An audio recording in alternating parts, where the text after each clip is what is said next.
Alright, welcome back, folks. So what I want to do today is go over how to set up a brooder. There's many different ways that you can do a brooder. These are actually several of the feeders. Two of my large feeder in a water, and then I have a small feeder. I've got a small water. Basically it's just a little bit smaller than this one. Just doesn't have the little hanger on it. There's not really a wrong way. I just have learned from my mistakes. Like this big bin here. Let me back up so you can see it. Bought this from Tractor Supply. It cost me $100. I have found that this heats better, and they don't lay on top of each other as they do when you use like a tote here. This is the wife's decoration room, so she got totes all in here. So them totes will work, but on a larger quantity of birds, I've had them kill each other laying on each other. So, like I said, I like this a lot better, and what I'll do is let me see. I got the heat lamp hung up here. Sorry for that light, guys. Let me turn this off. Give me 1 second. So, I'll actually slide this closer to that heat lamp. I'll aim that heat lamp down. I do clamp it, but then I put it's got a clamp on it, but I like to double clamp it. Then I use a piece of wire to connect to it, just in case. I have heard of horror stories of the lamp falling in and catching fire or actually burning chicks. So we don't want that. This bin, I've successfully raised 50 chicks for 3 weeks in. It gets a little messy. This is just a lot easier because I can move the birds to one side, clean one side, put new bedding down, and then go to the other, move the birds over, and then clean the other side. It just makes it a lot easier than trying to use a tote. Again, you can use whatever. I've seen people make boxes out of wood and stuff. Works great. This is just what I have right now. I'm hoping to get a bigger one. But yeah, 50 birds in this actually worked very well. I didn't think it would, but it does. And meat birds especially, they grow really quick.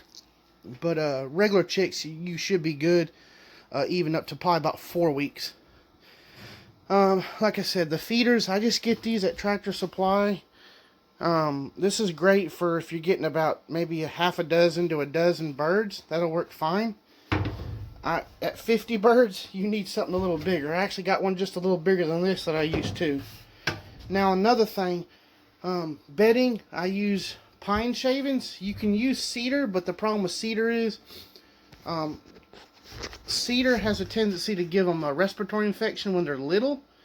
I have mixed a little bit of pine and cedar because the cedar does help with bugs.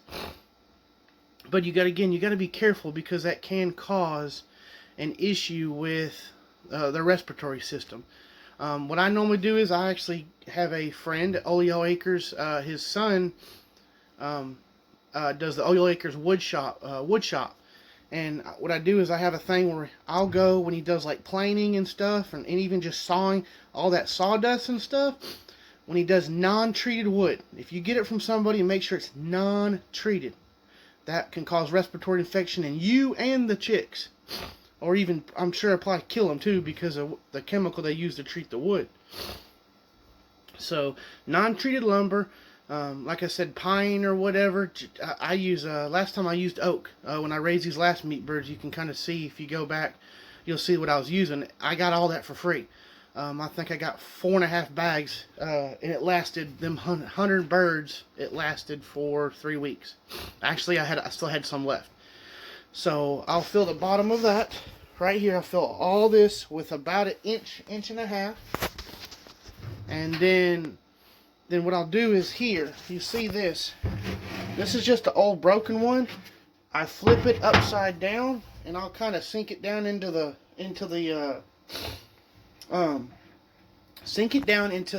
wood chips, and then I'll stick the water right on top of that. What this does is it keeps them from kicking stuff inside of the water, the wood chips and stuff. Keeps it out of the water.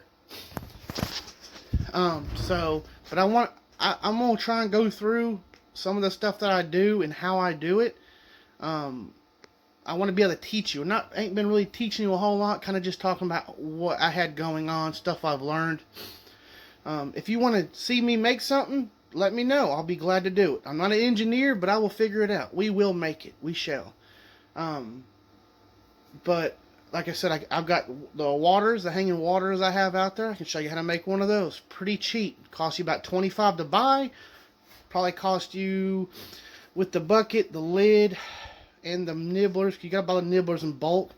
But still, you're probably only looking about $10 maybe to make one. So you're talking about a $15 savings. And then, of course, with the nibblers, it gets cheaper because you got to buy, I think it's 20 or 25. You only need about 5 per bucket. So you can make quite a few buckets out of that. And then it depends on where you get the buckets. Right now, food grade buckets are ridiculous to find.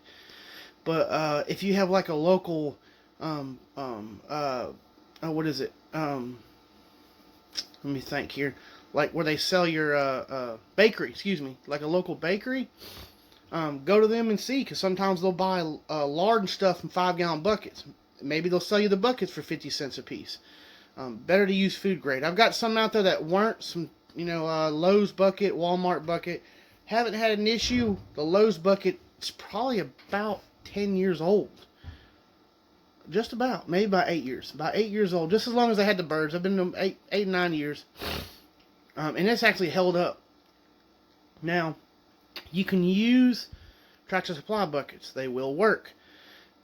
They don't last as long. You get about maybe 2 years. They're just thin. They just don't hold up to the sun. So, but they will work. But anyway, just let me know what you want to see. Stuff you see that I'm doing, ask me about it. I'll gladly explain it. But anyway, thank you for watching. Subscribe, like, comment. Shoot me a comment. Ask me a question. Anything. Anyway, appreciate you. You have a great day.